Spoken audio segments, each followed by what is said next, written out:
Počúvate Rádio Myšiačik, ja som Michal a toto je podcast Myšiaček v uliciach, zatiaľ váš obľúbený a každopádne jediný podcast, ktorý tu ja produktujem. Dneska tu mám DJ-a, ktorý je svojím spôsobom známy a má len 13 rokov. Ahoj DJ Moto. Čauko.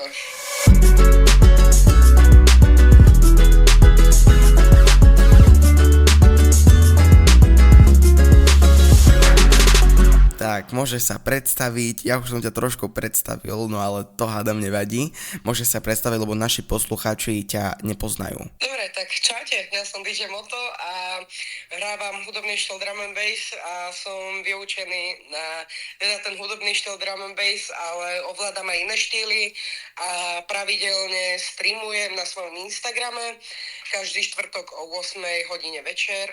Nie o 8, o 10 a vždy si zahráme nejaký setík a veľmi rád prinesem ja dobrú náladu a veľmi dobrú atmosféru ku vám domov, buď počas streamovania alebo počas akcií, čo budem hrávať. Tak to je veľmi zaujímavé, že ty vlastne o 10 večer, miesto toho, aby si išiel spať, tak hraješ sety.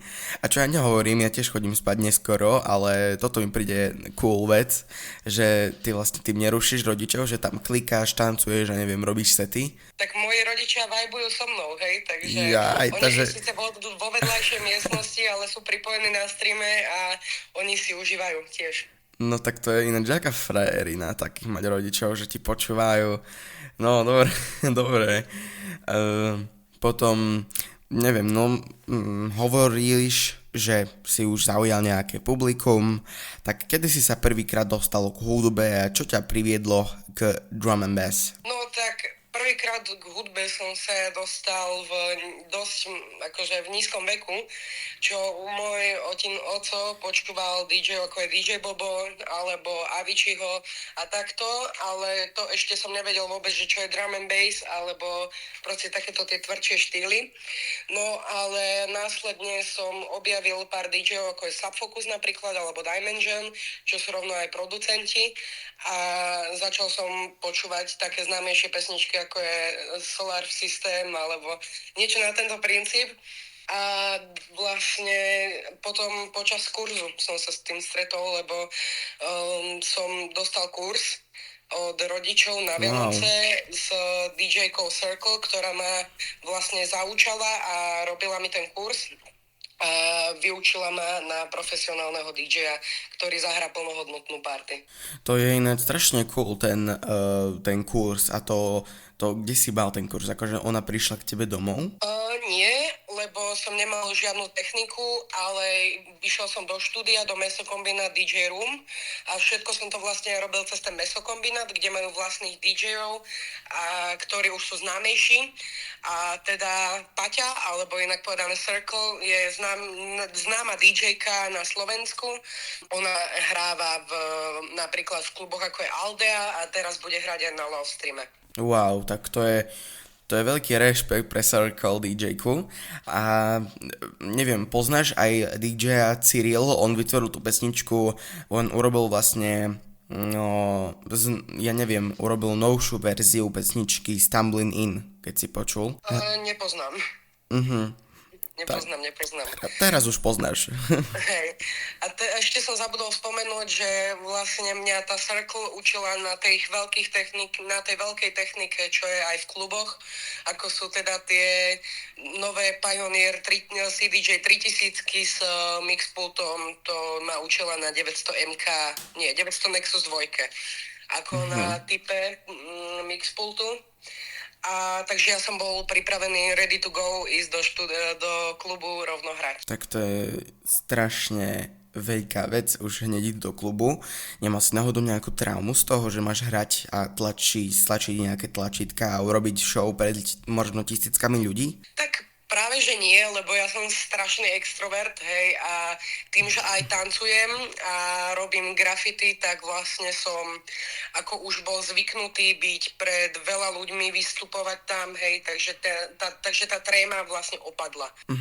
No to je zaujímavé, lebo ja mám stále trému, keď mám ísť čítať niečo pred ľuďmi, ktorých vidím normálne fyzicky a nie len takto cez rádio. No dobre, takže, ale to je teraz mimo tému. Ja sa chcem opýtať teraz, že keď hovoríš, že si mal ten kurz, tak kedy si prvýkrát stál za mixpultom, ako spomínaš svoje úplne prvé hranie, že to bol ten kurz, alebo vlastne jak? No tak ja ešte možno nejakých 5 rokov alebo 4 roky dozadu som dostal od rodičov taký malý mixpult, ako je Numark, hej. Numark party niečo, nejaký taký druh konzoly som dostal a vlastne tam som sa prvýkrát dostal ako keby za pult. Aha, a keď si hovoril, že vysielaš svoje sety, takže to je na SoundCloud alebo niečo také? Áno, to dávam teda na SoundCloud, teraz ponovom chcem zavesiť jeden set na YouTube, čo mám teraz najnovší s názvom Subject a ten chcem dať normálne na YouTube akože celý. No ale nebojíš sa, že na YouTube to bude mať, ja neviem, problém nejaký? No práve, že na YouTube to nemá problém, lebo aj ako ja tam uverejňujem mashupy ako videá, čo dávam aj na Instagram, tak zatiaľ s tým vôbec nemalo problém, aj keď som tam mal feed a všetko. Ja vlastne to robím tak, že je to v bootleku, takže ono to nerozpozná tú pravú ako keby pesničku, že to nemá ako keby copyright. Jasné. No tak ale keď na SoundCloud uverejňuješ svoje sety, tak asi to má očividne úspech, keď už chceš aj na YouTube. Tak ako vyzerá tvoj taký proces, keď pripravuješ nový set? Tak prvé, ako čo urobím, je, že si povzťahujem nejaké pesničky, alebo teda najprv si ja v hlave musím predstaviť, že ako chcem, aby vyzeral ten set, hej. Nejaké menšie ako keby návrhy, že čo chcem, to si spíšem, alebo napríklad aké pesničky tam chcem dať. Potom vlastne idem na SoundCloud, nájdem si aj nejaký playlist alebo album trackov drum and bass a teda ja si ich posťahujem. Potom musím si ja v počítači v programe Recordbox, čo ja tam všetko robím, tak si ich vlastne predpripravím, tie pesničky, nájdem si, kde mám drop a podľa toho si potom ešte prispôsobím. Potom si skúšam nejaké tie double dropy. Double drop je vlastne, že 2 dropy naraz, že ako by to znelo. Tak potom si to ja teda dám do playlistu jedného, kde bude záverečný set. Teda najprv si to ja musím ešte zahrať, ako u seba doma na konzole, lebo ponovom mám konzolu od značky Alpha Theta, čo je premenovaný Pioneer. A mám teda tú DDJ Groove 6, takže na tom ja si to vždy zahrám a keď tak doladím nejaké menšie chybičky, detailíky a vlastne potom to ja iba hodím celé na USBčko, synchronizujem to s USBčkom, s Recordboxom a idem vlastne do štúdia to nahrať. Takže to je vlastne dlhý proces. Hej, plus minus, možno tak na 4 hodiny. No, tak to je dosť dlhé, tak rešpekt už len za to. V tvojom profile si taktiež spomenul, že hráš a pre ľudí a tiež sa snažíš vytvárať tú dobrú atmosféru. Tak čo podľa teba robí DJ a skutočne dobrým, že čo vlastne je tá dobrá atmosféra pre tých ľudí? Tak dobrá atmosféra je aj ako sa on správa, hej, že napríklad keď vidíte DJ-a nejakého ako keby trošku unaveného alebo proste takého bez nálady, tak jasné, že to nebude dávať až taký veľký hype pre ľudí, alebo takto.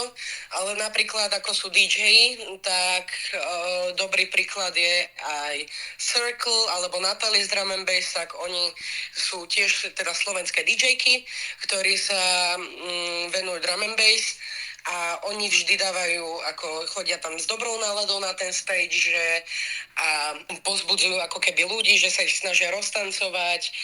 A ešte je to aj ohľadom výberov tých pesničiek, že keď je tam nejaká ako keby pesnička bez ako keby nejakého silnejšieho beatu, alebo proste taká ako keby pesnička bez nálady, tak jasné, že tí ľudia budú takí menej aktívnejší na tej party.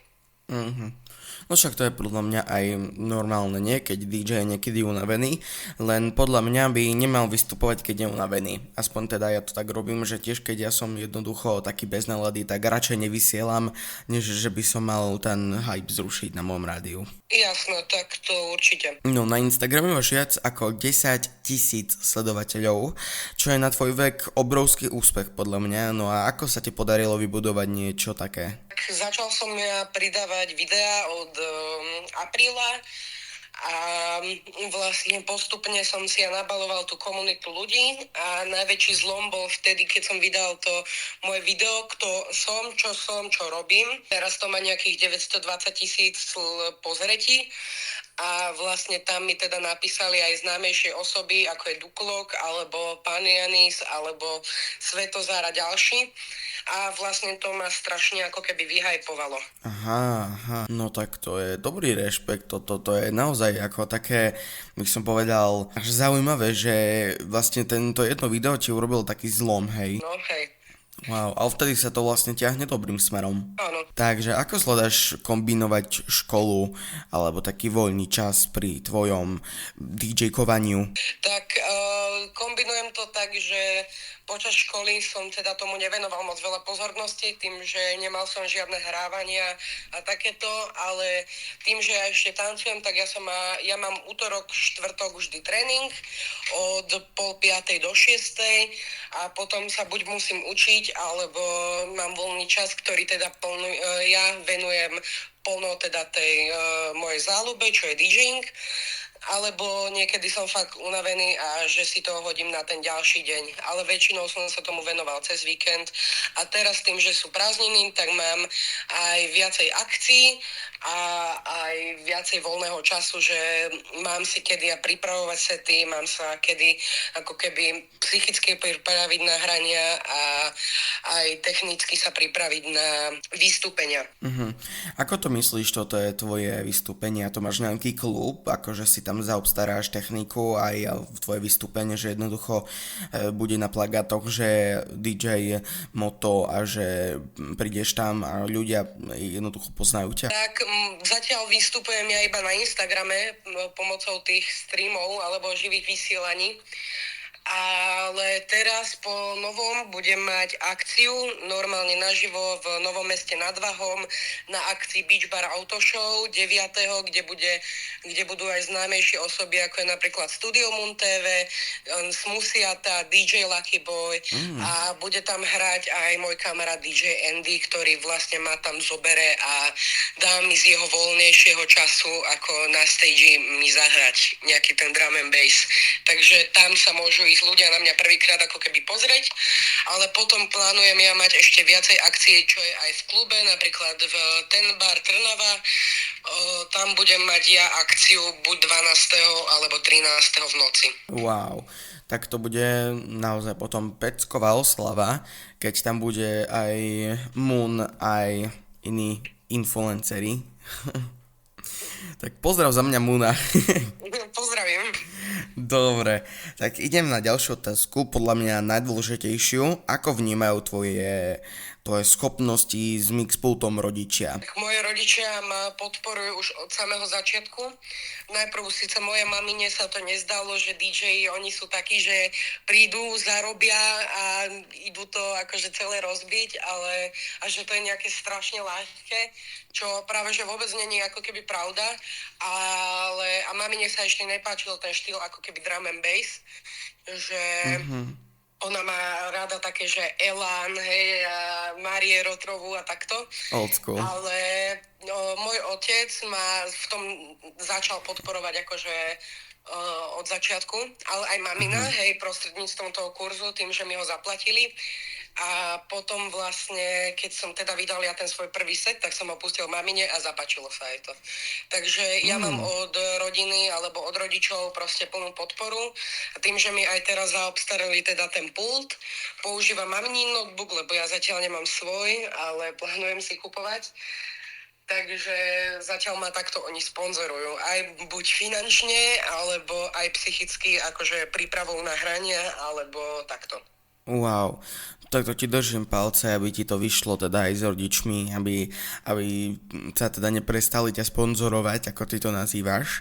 Tak dobre to je, že takých rodičov máš, že ťa až tak podporujú. Spomínal si, keď sme ešte nenatáčali rozhovor, že ťa počúvajú, keď ty o 10:00 vysielaš svoje sety. Wow, to je zaujímavé.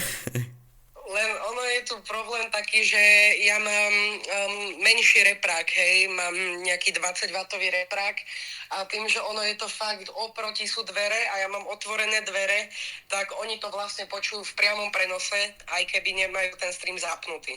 A ja musím mať vždy večer zavreté okna, lebo je to počuť normálne, že celé na ulicu. No, tak to je rešpekt za toto, naozaj. A keď už sa rozprávame buď vlastne o tom, ako streamuješ, alebo budeš mať vlastné vystúpenie, tak aký je tvoj najväčší hudobný sen?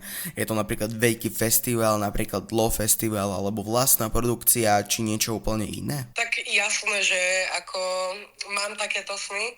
Asi môj najväčší gól, čo bude, tak chcem sa dostať na Tomorrowland, ako sa tam teraz dostal ten 14-ročný chalan a roztancoval tam na stage ľudí, alebo napríklad aj na tie akože menej známejšie festivaly buď na Slovensku alebo Česku, ako je Drum and Bass Festival Latin Roll, alebo Pohoda, Grape, Love Stream a Beat for Love. Wow, dobre. Takéto. Dobre. Ale určite by som chcel ako začať ja produkovať hudbu, že robiť si vlastne ako keby tracky, ale je to trošku viacej náročnejšie teraz. Čiže v podstate aj vlastnú produkciu, ale aj nejaké veľké festival by si chcel mať. Áno. No, tak čo keby si mohol mať niekedy aj vlastný veľký festival? No, len to je potom dosť aj náročné na prípravu a takto, ale dúfam, že s nejakými DJmi ja sa spojím a urobíme nejakú veľkú akciu, ktorá bude stať za to. No tak to ti držím palce. A toto je už naša záverečná otázka. Si ready? No tak posledná otázka, že čo by si odkázal mladým ľuďom, ktorí tiež chcú začať vlastne s DJingom, ale nevedia ako spraviť prvý krok. Čo by si im odkázal? Tak odkázal by som im určite to, že netreba byť zbrklý a že netreba všetko chcieť naraz, že všetko má čas a netreba mať podľa mňa tú najdrahšiu techniku, lebo kým sa nenaučíš na tej lacnejšej alebo proste tú menej kvalitnejšiu techniku, tak sa nenaučíš ani na tej veľkej, hej, že proste ono to není rozdiel v tom, že akú máš techniku, ale napríklad ja na drum and bass potrebujem mať štvorkanálový ako keby pult, alebo napríklad keď hrám teda na tých playeroch, tak ich musím mať najmenej 3, lebo ja hrávam na troch. Že netreba mať síce tú úplne najdrahšiu techniku, keď sa nenaučíš na tej menšej a lacnejšej. A ako odporúčam im určite, že ten prvý krok, ako urobiť, je vypočuť si sety, ako na Soundcloude, buď či na YouTube, ako má napríklad EKG, videosety, potom tam má aj Circle, DJ Andy tam má a aj na Soundcloude buď napríklad mňa, alebo teda tú spomínanú Circle, potom DJ Norja, alebo a ďalších, hej. Že aj tie YouTube, tie tutoriály sú podľa mňa super, ako na tvorenie mashupov, alebo ako to zmixovať. Takže tak, toto by som ja tak odkázal. No, tak to je celkom dosť veľa vecí, ale zároveň jedna z najlepších vecí, čo môžu robiť tí ľudia, ktorí chcú robiť DJ, ale zatiaľ nechcú, teda nevedia urobiť prvý krok, tak vypočuť si sety. Hej, ale tak tam najviac, akože najhoršia vec je to, že, ktorú som sa aj ja naučil, že nebyť zbrklý, že nechce naozaj všetko naraz, lebo všetko má čas, hej. Aj napríklad na to, aby som sa dostal na nejakú akciu, teraz ja budem mať prvú akciu teda tú Beach Bar Auto Show. A už to robím možno od januára, takže všetko má čas, hej, treba sa niekam vypracovať ani veľký DJ nespadli z neba naučení, hej, robiť rovno akože ten odbor DJing a buď si urobili aj na to ten kurz teda, alebo školu a učili sa buď prostredníctvom tutoriálov, alebo pokus omyl, hej, že a ešte taká jedna vec, že keď sa niečo nepodarí, tak to treba skúsiť ešte raz a skúšať to dovtedy, kedy sa to bude dať. A keď sa vám nepodarí jeden prechod alebo takto, tak netreba akože byť nejaký smutný alebo proste z toho na prášky.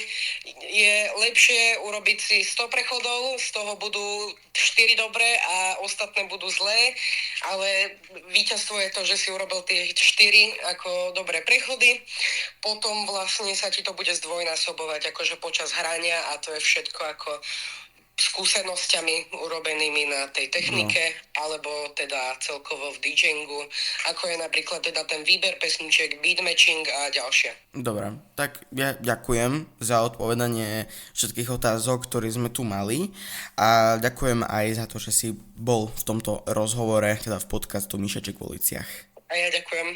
Jasné, tak ahoj a pozdravujem ešte raz, toto bol DJ Moto v rádiu Myšiačik. Čaute.